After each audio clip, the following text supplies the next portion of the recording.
Welcome to Om Times TV, a division of Om Times Media and Broadcasting.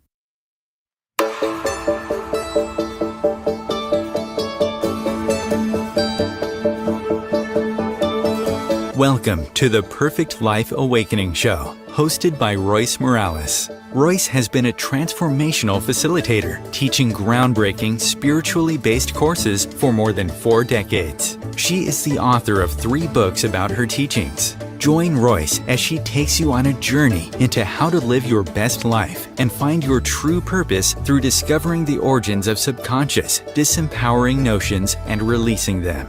She talks with experts and inspiring people just like you who learned to trust their intuitive inner wisdom, which led to life-changing shifts. Today, her guests live an empowered existence and are helping change the world to a higher consciousness place based on truth and love. You deserve to awaken to, align with, and embody your true self and live a life filled with love.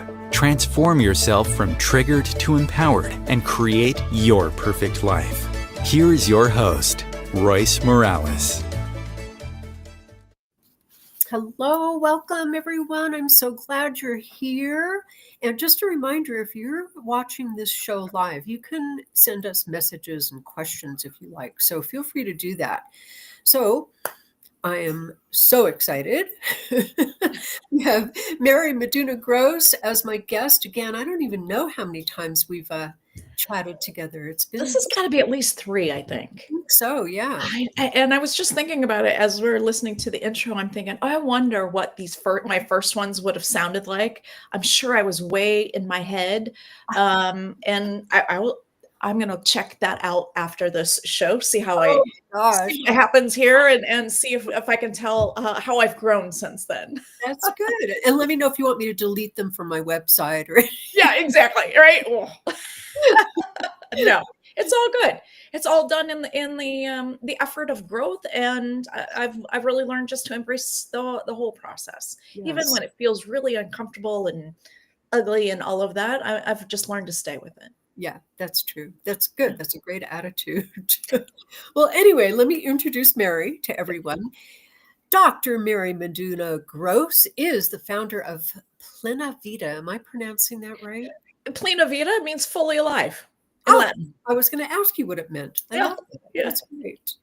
And she is also the creator of the energy alignment method, which I'm sure she'll talk about a little bit, which helps high performers shift from burnout and overdrive to inner clarity and sustainable success, which sounds really wonderful and important.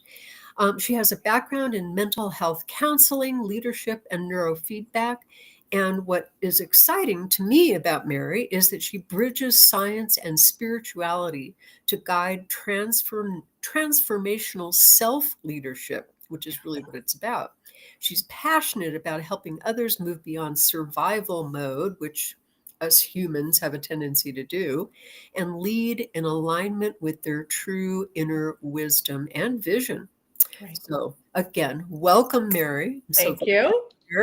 But for those of you that haven't met you, I'd love for you to tell us your story. How did you get started in this? What led you to all this? A lot of pain. That's the short version of the story. Yes, I was just definitely in a lot of pain. I knew I was in pain as a child, although I couldn't label it. I couldn't name it. I just experienced it. And that experience, without the label, without understanding it, converted into beliefs about myself that just aren't very helpful, not very lively, right? That I can't, that I shouldn't. Like just be as small and insignificant as possible is really what I learned from that whole experience. And so I found it interesting that as I was going into thinking about college, right? A high school graduation is coming along. I haven't really applied myself at all. Like, I don't know what I'm doing. I'm just doing, right? But I recognized that some of my classmates didn't learn as easily as I did. And I thought I could probably change that. I could learn to teach anybody because I believed I didn't like to see my classmates who didn't learn in the same way I did get scooted off to the side of the room. I was like, why? There's room for everybody here. And so that just made sense to me. And so I again, very logically, I chose special education as my career path at that time. And as I started in my undergrad programs, I knew very early on I wasn't going to stay in the classroom for very long. I wanted to be a leader, because what I wanted to do as a teacher, right, is to help bring out the best in all of my students.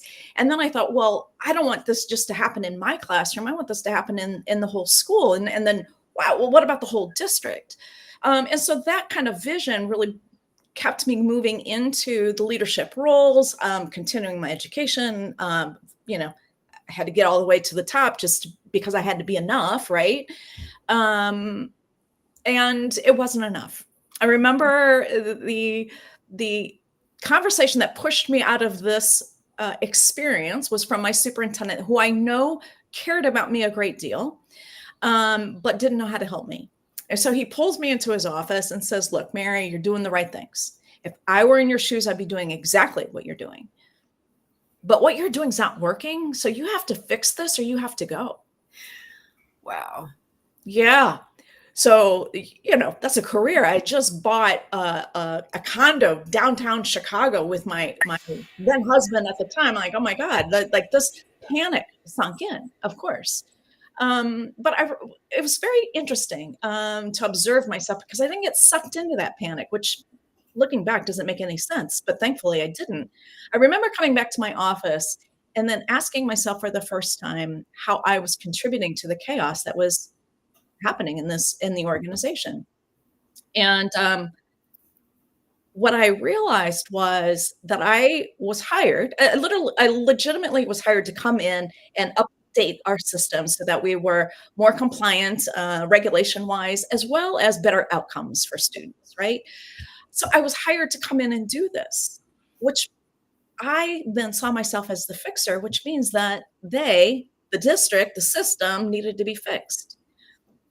So that to me was just at the crux of, well, no wonder it's hard for people to trust me, because I'm trying to fix them. I don't want to be fixed. I'm oppositional defiant at the core. I wouldn't put up with anybody trying to fix me either. And then I thought, well, but of course my intentions were good. Like, this is who I want to be. And I want to be this leader that brings out the best in everyone. And I'm missing the boat in such a big way. And yet I have the credentials, I have the experience, I'm doing the right things. How is this not adding up? And so that afternoon, I just said, okay, it's time for me to become the coach that I wish that I'd had. And this is some time ago, right? Probably 14 years ago now, when coaching was just getting started. I had a background I have a master's degree in counseling, but I saw coaching as something different. Counseling is trying to fix something that's broken. Ugh, I don't like that. Coaching for me, though, was let's take something that's already operational, it's already functional, let's enhance it, let's make it better. And so that's what really coaching was all about for me. And so I thought, oh, great, I have the answer. This is what I'm going to do. But in the years since then, with every course that I've taken, with everything, I've had to address my own limitations, my own, this core belief from me growing up that I'm insignificant, that I don't matter. That's a lot to overcome. And if you believe at your core that you're insignificant, good luck starting a business. Yeah, exactly. Yeah. That is not compatible. And so building this business not only has helped me help other people, but it's at the core, it's helped me help myself. And now I'm at a place where when I talk about coaching, I can honestly say, yeah, I've been there. I've done that. I know where you are, and I can help you move out of it because I have. Now, that doesn't mean I've arrived anywhere. That's not what I want people to hear, but I know the system. I now know how to work this system, and I can help others work it as well. So how did you get past those notions about yourself? Was it just experiential, or how did that? Two things. Yeah, two things. One is somehow stumbling on self-awareness as a key practice. Moving out of the experience and becoming the observer. I think Untethered Soul was probably my introduction to this possibility that I could step out of my own experience and observe it as a third party, which now tells me I can have two different experiences. I can be in the drama, or I can observe the drama. And they're very different experiences. My nervous system responds very differently from those two perspectives. I remember my mom has had terminal cancer for 12 years. Wow. So whenever she gets sick, we get nervous, we get scared. And last April, I remember she had gotten pneumonia again. And we were all sure, like, this is it. This is going to be the end. And I remember thinking, having this two-sided experience. When I was thinking about what I was losing, the grief was just overwhelming. But when I would shift into this observer role and think about what I believe is in store for my mother when she passes on, I can't wait for that to happen for her. Right. And so for me, that was just one of those anchoring experiences about how important these shifts are, being in the experience versus observing the experience. Wow. So, but what if you're not able to transfer into that other way of experiencing something? What if you get so caught up in the drama and the sadness and the loss and the grief? Yeah. Well, and there is a lot, right? I can speak to that from experience. And that's really where a guide, whether it's a coach or a therapist or somebody who can help hold that space for you, because you don't trust yourself, right? And so one of my first practices, techniques that I was using was hypnotherapy. And I love hypnotherapy because the way that I see hypnotherapy is it is that therapist that is holding that space for you. You're safe. Nothing here is going to hurt you. Go ahead and have your experience all of these emotional waves. I remember my first hypnotic experience. It was probably 2.5 hours long. And for me, it was exploring the grief that I had from my birth. I was adopted at birth. And during that 2.5 hours, I just had wave after wave after wave of grief. And if I didn't have that therapist sitting in that room with me, I would have quit. I would have given up on it. Like, I know this is too much. I can't experience this. Let's just shove that right back down where it was. It's fine. Put it out of sight, out of mind. But because she was there and because I felt supported, I gave myself permission to allow all of this grief to come to the surface so that it could dissipate. And I literally remember sitting up afterwards and I said, oh my God, I swear to God, every cell in my body is reorganizing itself right now. I was really spacey in my head. My whole body felt different because all of a sudden I have let go of layers and layers and layers of very primal grief. So that was my first experience. That's still pretty painful, right? There's a lot to go through. There's value in that. And now I also offer neurofeedback services that gets to the same core without having to relive or to experience that energy moving through us. It's a little bit different. I don't think it's I think the whole package requires both. But what I now offer to my busy executives and CEOs is let's do the neurofeedback first. It's easy. You don't have to tell a single story. You don't even have to participate. You just have to show up, let me hook you up, and let the system do the rest. You can continue to work during your session if you want to. We can chat if you want to, whatever. But let's just get your nervous system in a better space. And so what I find is that when our nervous system is in this safer space now it's safer for us to look into these habits that we have about ourselves and what these habits say about what we believe about ourselves, so that I can now honestly look at myself and say, wow, I can't believe I would believe that about myself, but I do. I know that I do because I feel it. But because I feel safe in my body, now it's okay for me to explore that. Whatever emotions come up, I'm okay now. I know that they're not going to sweep me off my feet. And if they do, if it does feel that big, I also have a lot of people that I can call on and say, hey, I just need you to hold space for me while I have this experience. For those people that aren't super familiar with neurofeedback, give us a core understanding of it.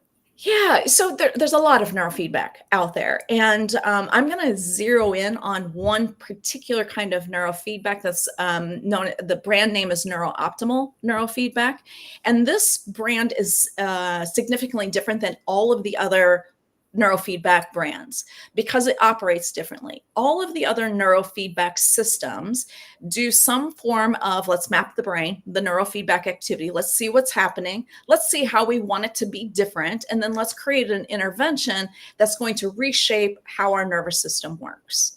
And so it's very diagnostic. It's got an intervention, and it attempts to shape our body externally or shape our system externally. Neurooptimal neurofeedback is a dynamical system, meaning that it's just all it's doing is listening to your neuroactivity in real time. And because of the mathematical algorithms that I know nothing about, that the system then senses when your neuroactivity is going to go high or go low. I think about it at like the rumble bars on a highway. You know, those when you drive off the road, you get that really loud noise that says, hey, you're about to drive off the road.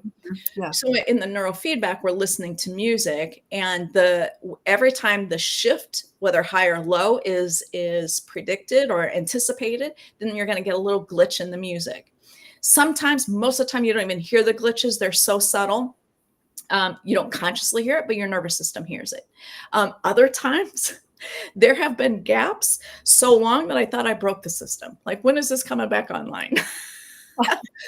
So all that. So what that does then is all of these little clicks in the music are the rumble bars on the highway. And so it's just telling your nervous system, here's the edges of the road. If you need to run off the road, go ahead and run off the road. But are you running off the road because you need to, or because this is a habit? And so with continuous practice, then the nervous system learns where that middle of the road is, where the easy path is, and then shapes itself to that. We're not telling the nervous system what to do. It already knows what to do. We just tell it what it is currently doing, and then let it decide how it needs to adapt to be more efficient. Okay, that's a great explanation. I never heard it that way. That's great. Well, there's not a lot of this. Neurooptimal has a smaller segment of the marketplace when it comes to neurofeedback, because honestly, I think one of the biggest things that make it not as appealing is because there isn't a pre-test. I don't get to show my clients, oh, here's how your brain is operating now. And then after so many sessions, oh, here's how your brain is operating now. I don't have that concrete evidence.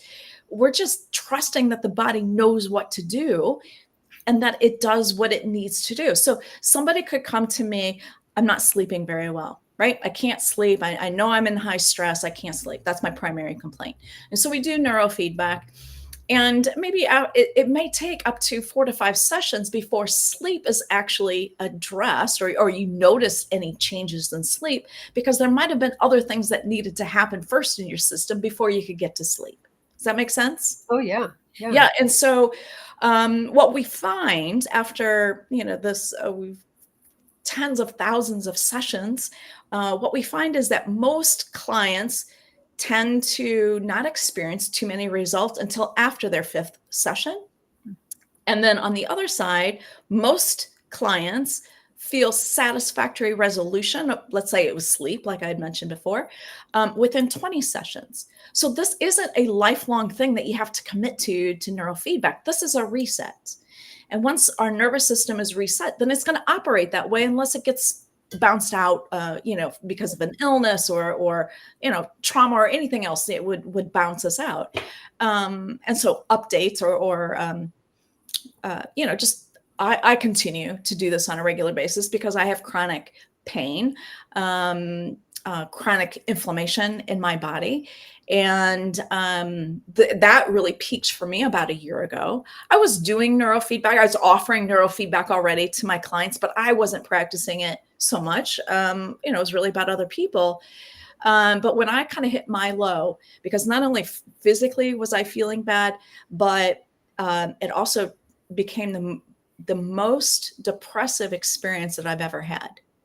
And that scared me because I've never gotten to that point where I was really asking myself, like, what's the point? Mm. And so I started doing the neurofeedback. I actually called it back from one of my clients and said, look, I need to start using this for myself. And I didn't think about it. Like, I didn't have a plan, like, okay, this is when I'm going to do it, or how I'm going to do it. I just started using it. And I'm let's jump off the deep end of the pool kind of a person. Like, I don't just try it a little bit. I try it like full on. And so I found myself doing it every day.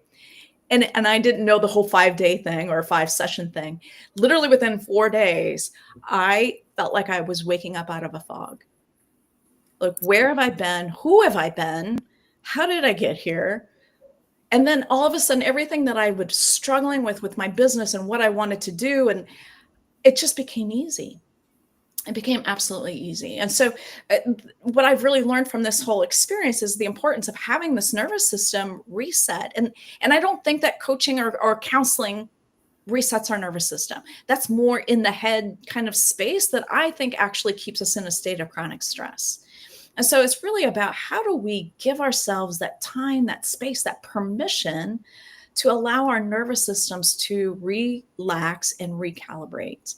That's hard to do in especially in days like this, right? When we're in a period of heightened global unrest on so many levels. Take it out here, let alone what's going on within us, right? We all have some sort of belief that we've picked up early in childhood and probably don't even know that we're living with it, that's holding us back. And so we all have these things. It's just a matter of having the desire, the desire to live fully. And that's really what drove me, because I knew I was miserable. I knew I was miserable as a teen, and all I wanted was to be fully alive. And so it's taken me a long time to figure this out.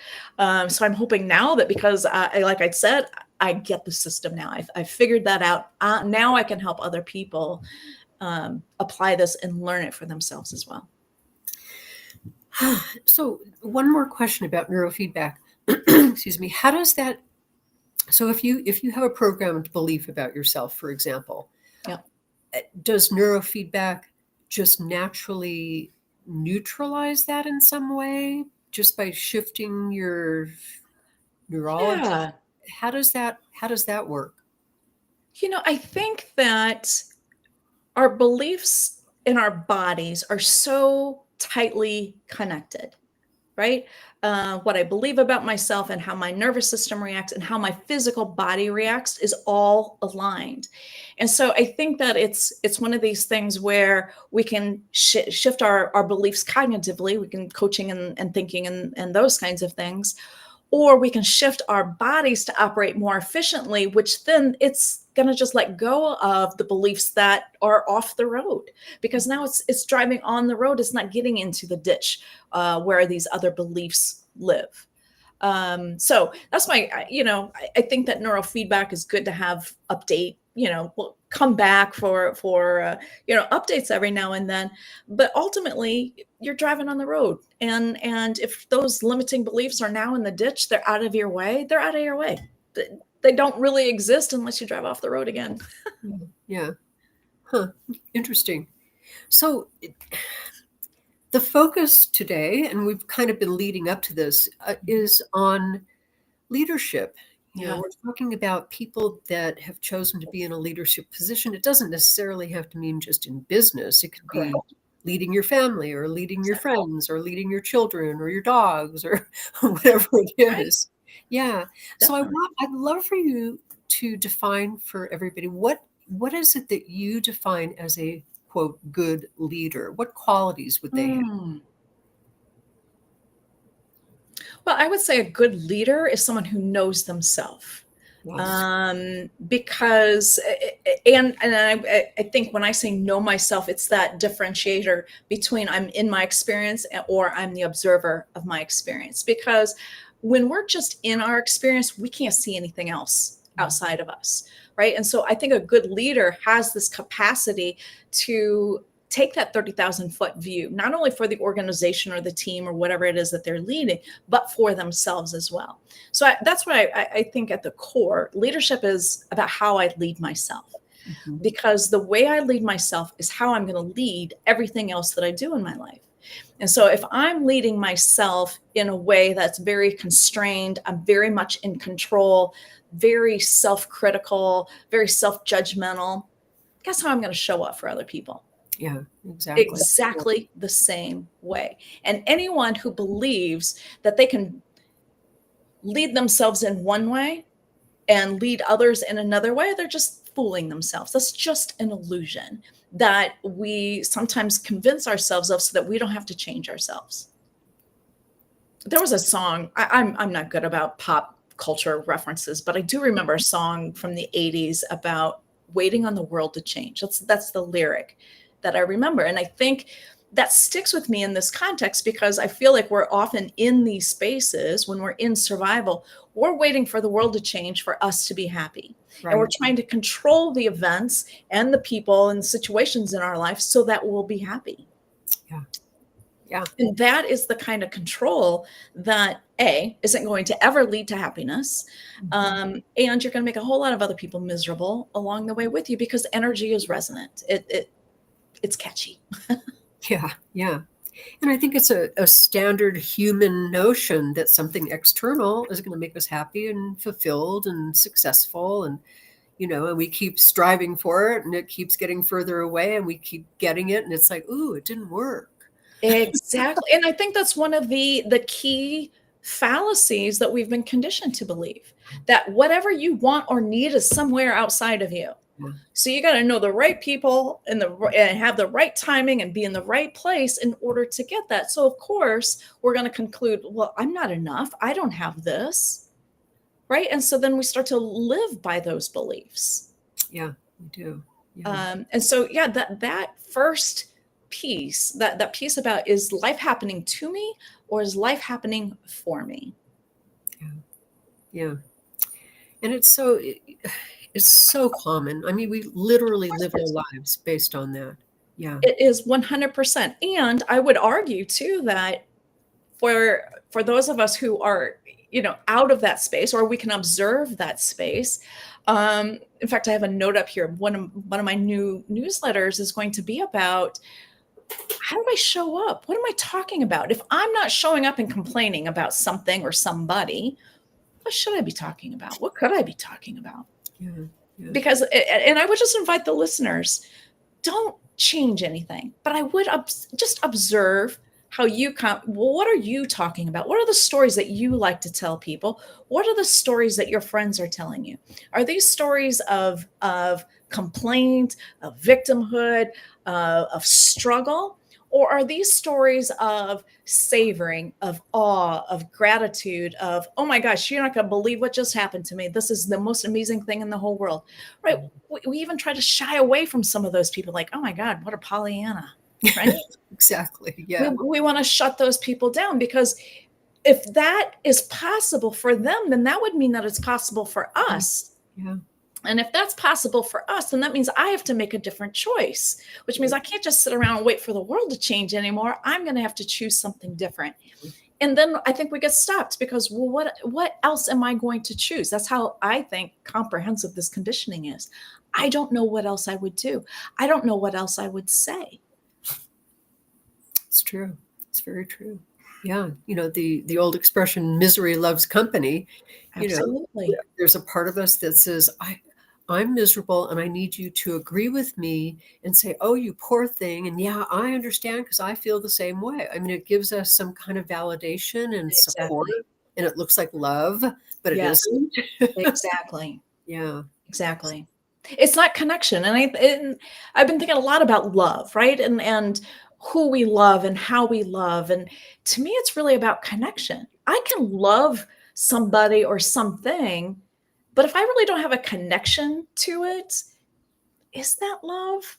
Yeah. I mean, I could really like it. I could really appreciate it. But to me, it's the connection. It's the commitment either to that person or to that movement or that passion that is the demonstration of love. Yeah, absolutely. Well, it looks like we need to take a couple-minute break, and we'll be right back. I'm talking to Mary Meduna-Gross about all kinds of things. Stay with us. Thank you. Om Times TV.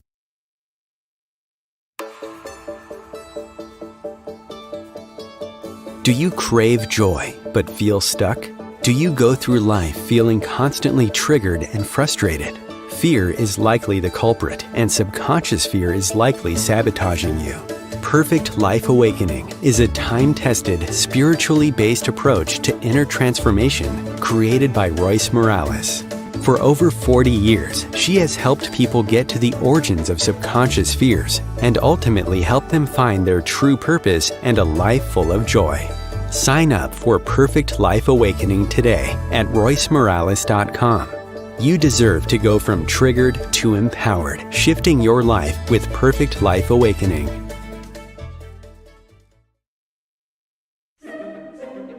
Imagine becoming a super influencer. Reinvent yourself, invest in your brand, and then manifest your success with a robust spheric approach. Om Times Media and Broadcasting offers a unique and multifaceted way to become the spiritual and conscious influencer you deserve to be by putting your message across our powerful platform with its proven record of integrity and excellence. Through our produced shows, Om Times offers the opportunity to become a social media TV personality, a radio show host, an Om Times magazine columnist, and a syndicated podcaster, all in one shot. By live streaming your show on Om Times TV and broadcasting it across the extensive Om Times radio and TV networks, you become more than a host. You become an ambassador and a force for positive change. Om Times. Open yourself to the possibilities.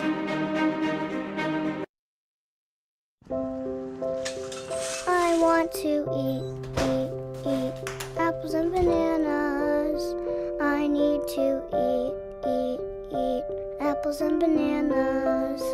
Why can't I eat apples and bananas? Support the Feeding America nationwide network of food banks to help provide meals to those in need. Join us at feedingamerica.org.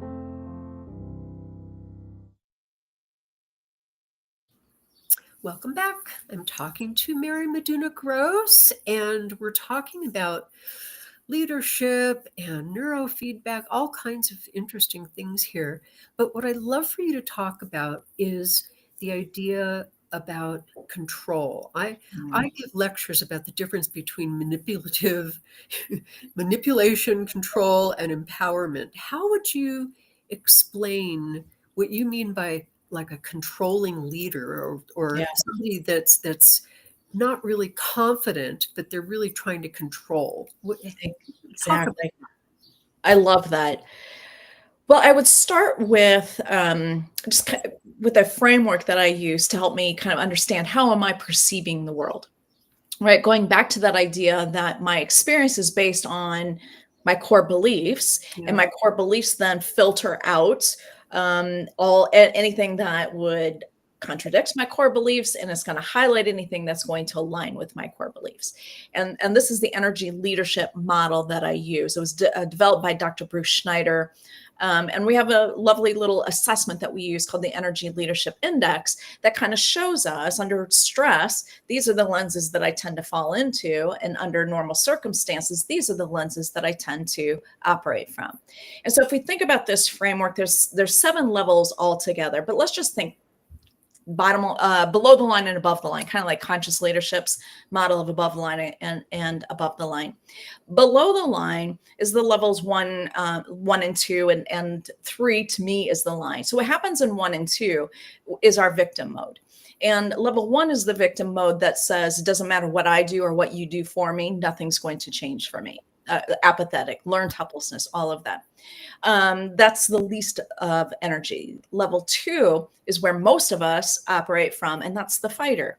And the fighter is the one who, again, believes that they already have all the right answers. And so what they have to do then is go out and convince other people that they have the right answers and put their beliefs and systems into place because, according to that person, that's good for everybody.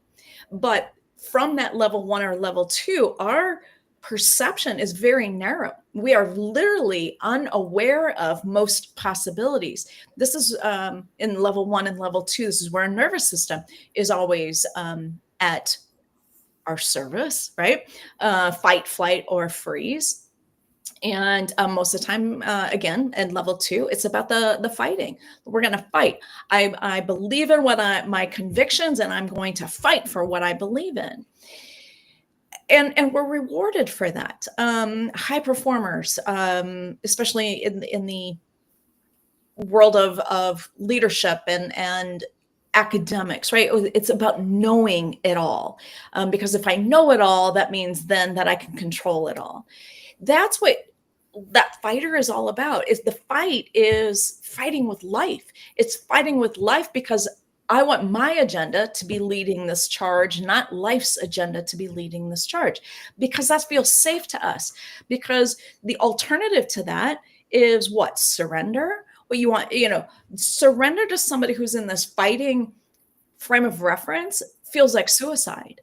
Why would I do that? Like, I'm literally going to die if I surrender. And yet surrender is the way above the line. When we can say, oh my gosh, I don't have to control all of this. I can move into these higher levels above the line. I can move above the line.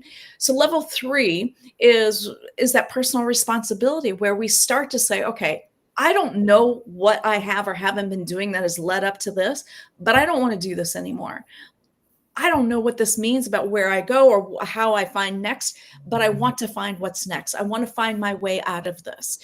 And with that intention alone, you start to see the possibilities, right? Because now we've just changed our program enough to allow in other possibilities. And then it's up to us. Are we going to see them? Are we going to grab them? And so when we do, then we can move into these higher levels. And I say higher, and it's easy for us to assume, well, that means better. It certainly is easier, but I also want to just reiterate that there's appropriate time for all of these levels, right? So we're not making any level wrong or any level more right. It just it's the full spectrum. But right now, we're not living in the full spectrum. We're living in levels 1, 2, and maybe 3 occasionally. But when we really commit to ourselves at level 3, that self-awareness piece, I really am going to start to tune into myself, look at when I'm triggered, why am I triggered? Right? Because we want to say like, oh, my husband did something or said something that triggered me. It's his fault that I'm feeling this way. No, he hit your trigger, but it's your trigger. Yeah. You're responsible for your trigger. You can set boundaries, of course, right, with other people, but you still have that trigger. And so level 3 is really about finally really taking responsibility for that. And there's a whole lot of learning that happens in that space. It's messy, it's uncomfortable. This is really where a guide is highly useful to just keep you in that space. Right? Because it would be so easy just to fall back on the other habits, even though it was bringing us a lot of pain. It's a lot easier to do than what we're doing now. And especially when I don't even know where I'm going, right? And for someone who is in this control space, if I don't know where I'm going, why am I even taking the next step? Right? That even doesn't feel safe. And so once we get comfortable with ourselves, we're now starting to come closer to ourselves. We hadn't even realized that all of that fighting that we were doing was really abandoning ourselves for whatever it is external that we were hoping for, wanting to whatever create. And so it's all of this self-abandonment. So at level 3, we start to come closer to ourselves. We start to love ourselves. We start to accept ourselves, forgive ourselves for, oh my gosh, I can't believe I ever believed that about myself. I can't believe I ever put myself up for that. That's what's happening a lot at level 3. So now we move into level 4, which is compassion. That's really about you winning. The other person is winning. And honestly, this was the stage or the level that I almost chose not to use this, because for me, putting others first is something that I saw in my entire life. Like I felt like I was always expected to put everybody else first. Abandon yourself, Mary. Abandon your own needs and make sure everybody else is comfortable. And then when everybody else is comfortable, if there's still time, if there's still resources, there's still maybe a little bit left for you. And that's not just me. I think a lot of women, especially in Generation X and maybe even beyond that. But that's a common thing that we were taught. So what I now know is that this compassion, when I can put you first, that means I'm doing that from a space of abundance. I'm putting you first because I have it to give. I'm giving to you because I have it to give. You take that gift, you do with that gift what you want. It's none of my business anymore at that point. It's all for you. The giving that I just described that I was used to is that codependent kind of giving. That's a level 2 behavior. That's a way of controlling somebody, so that, yes, I'll do something for you now, but I'll come back. I'll ask for a favor in return on this. And again, think about how normal that sounds. Yeah. That's exactly how we operate. And at some level, it's okay. But when that's our core belief that I can only give to you if you promise to give something back to me, or I'm going to give to you and I'm not going to tell you what I expect back from you. I'm just going to expect that you know what I need, and I'm going to expect you to get it and to give it to me. And when you don't give it to me, then I'm going to be all really twisted up about it. And then I'm probably going to have to punish you for that because you didn't do what I asked you to do. That's all level 2 kinds of operations. And just think about it. Those of you who are listening, I know you can relate to this story. You can probably think of something that happened in the last 24 hours that this describes, because that is how conditioned we are for this. But when we can operate from this level 4, I'm given to you because I have it to give, there's nothing holding me back, right? There's less friction above the line. I'm not fighting with life anymore. I'm letting life happen. Level 5 is really kind of one of my where I really would love to live. And that's that win-win. I see possibilities everywhere. And you can't see possibilities everywhere when you're living at level 2. It's just not possible. You don't see it. You don't even believe there are other possibilities because in your mind, you've already figured out what all the possibilities are, and it's a limited number, right?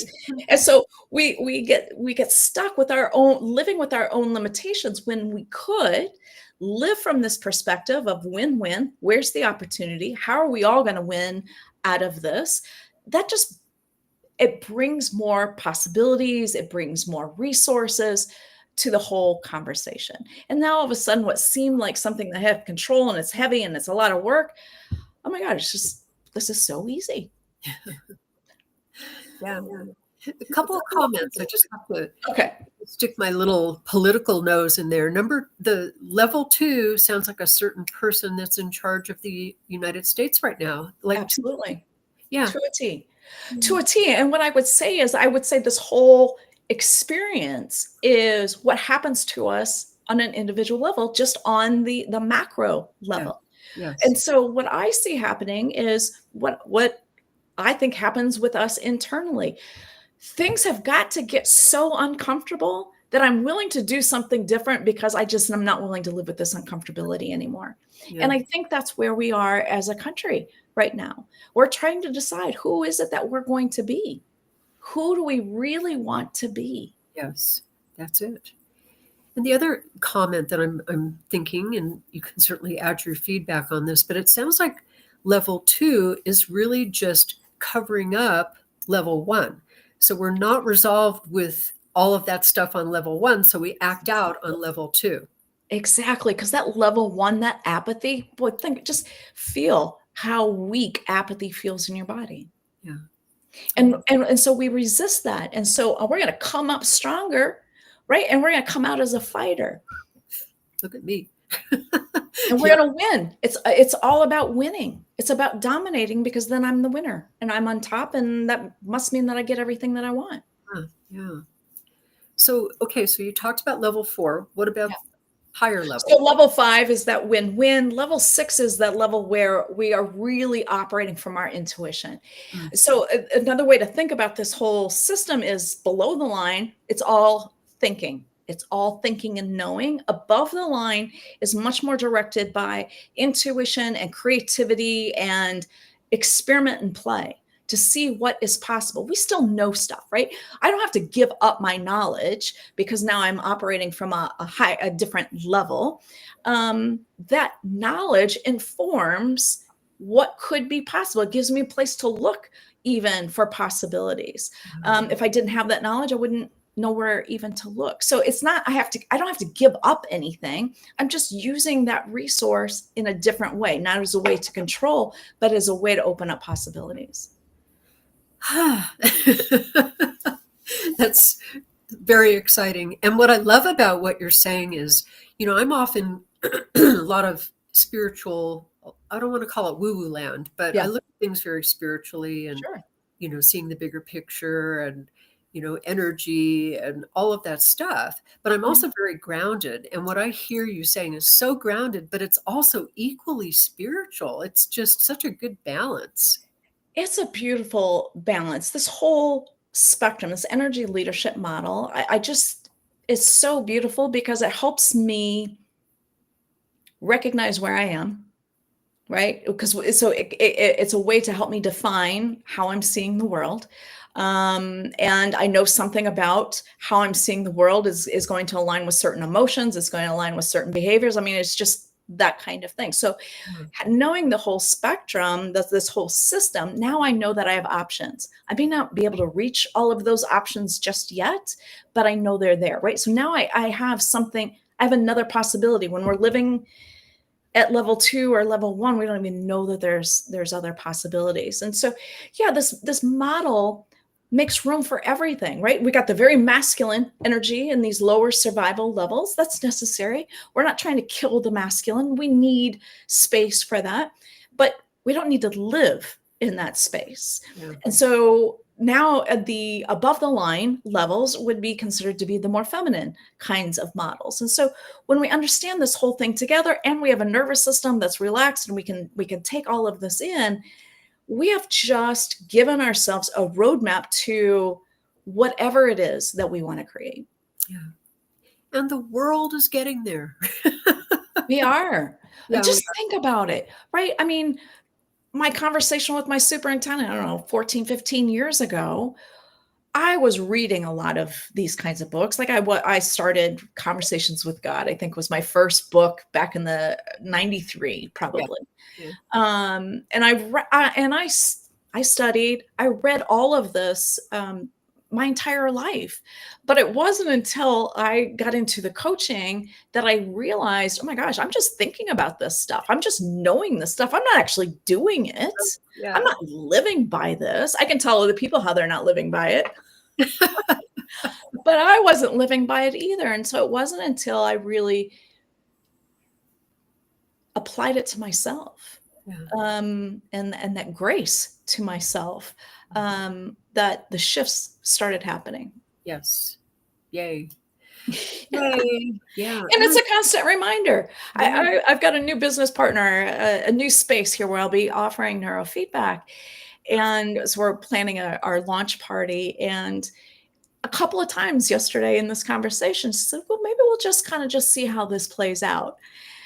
And that was her way of saying to me, Mary, you're over-structuring this, you're over-controlling this, right? So it's still my habit, but now that I'm aware of it, and when I have other people around me who can give me some gentle nudges, I can acknowledge it and I can let it go. And I said to her, I gave her permission to please nudge me every time she feels like I'm attempting to control something, because that's not where either of us want to be, because that's not where the answers are. Yeah. Yeah. So, which leads me to another question. What happens when leaders come from that level 1 or 2? I mean, what is the result of that, or what is the outcome? I'll tell you what other people were saying about me when I was leading from level 1 and level 2. That I was intimidating, that I was a know-it-all, that I was a control freak, which I'm like, who are you even talking about? That can't be me. Yeah. I would never do that. But that's survival. That's living in survival. All of those behaviors are survival living. And so when leaders show up in survival mode to lead other people, they're by nature going to create conditions that require everyone else to also be in survival mode. Mm-hmm. And so you're automatically putting a lid on what your team is capable of. Yeah. Yeah. And then you're just infighting with one another. And then you're going to wonder, why are we struggling so much with this? Why are we fighting so much with this? Go back to the leader. They're fighting with themselves. They're struggling with themselves. Resolve that, and the team is going to be able to pick it up and come back together. Yeah. All those mirrors. Yep. Exactly. And it's not only in groups, it's with relationships too.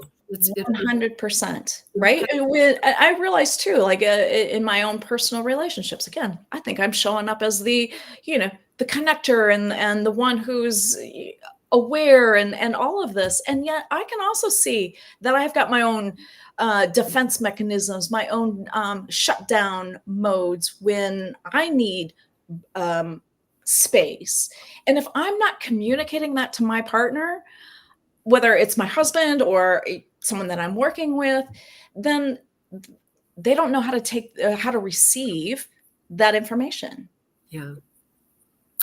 Somebody just sent us a primitive part of the brain, survival. Yes. Part of the brain, survival. That's what it is. That's what it is. And we're capable of more, but we're not conditioned for more. We're conditioned for survival. Stay in survival mode, because the more that we're in survival mode, the more fearful we are, the easier we are to control.